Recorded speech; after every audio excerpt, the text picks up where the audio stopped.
Olá, diálogos, qual o caminho seguir no tempo quaresmal, no tempo da campanha da fraternidade.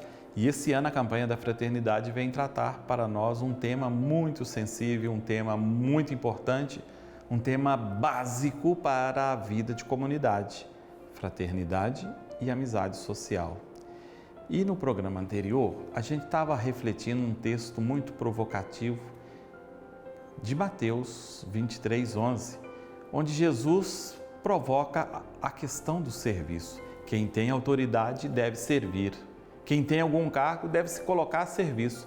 Por isso que nesse texto Jesus fala: o maior de vocês deve ser aquele que serve a vocês.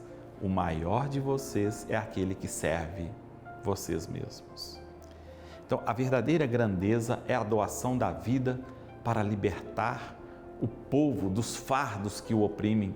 Assim, Jesus olhou a questão do povo que sofria. E Jesus provoca a seus discípulos, a seus ouvintes, dizendo para eles que deixemos para Deus aquela tarefa de exaltar as pessoas, pois somente a Ele compete humilhar quem se exalta e exaltar quem se humilha, conforme nós vemos no versículo 12 desse capítulo 23 de Mateus. Tenhamos a certeza, Deus dá a cada um o contrário daquilo que Ele ambicionou, como nós falamos no programa anterior.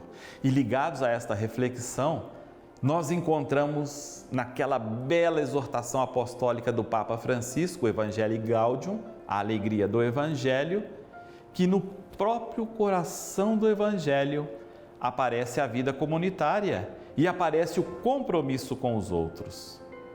Confessar um Pai que ama infinitamente cada ser humano implica descobrir que assim lhe confere uma dignidade infinita. Confessar que o Filho de Deus assumiu a nossa condição, a nossa carne humana, significa que cada pessoa foi elevada até o próprio coração de Deus.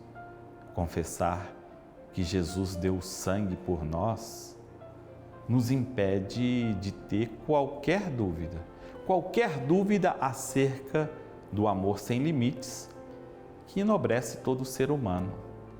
A sua redenção tem um sentido social, porque Deus, em Cristo Jesus, não redime somente a pessoa individual, mas redime também as relações sociais entre os homens e as mulheres.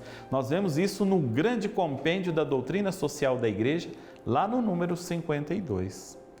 Então, confessar que o Espírito Santo atua em todos implica reconhecer que ele procura permear toda a situação humana e todos os vínculos sociais. A palavra de Deus nos ensina que no irmão, que na irmã, nós podemos experimentar como que o prolongamento permanente da encarnação.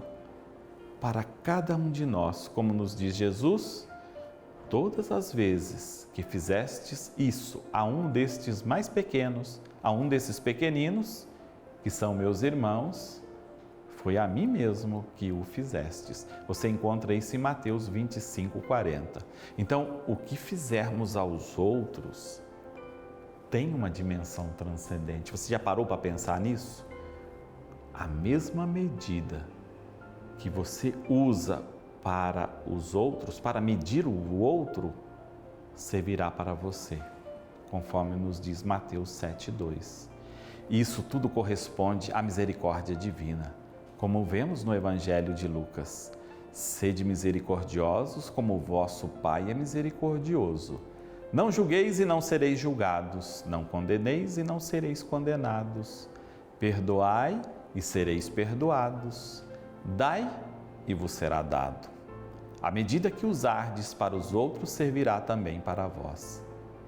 Nestes textos que acabamos de mencionar, exprime-se a absoluta prioridade da saída de si próprio para o irmão, como um dos dois mandamentos principais que fundamentam toda a norma moral, como o sinal mais claro para discernir sobre o caminho de crescimento espiritual em resposta à doação absolutamente gratuita de Deus. Que a gente possa fazer uma opção pela cultura do encontro verdadeiro, pessoal com Jesus e com os irmãos. Sinais de esperança estão diante de nós com este tema da campanha da fraternidade. Tchau para você.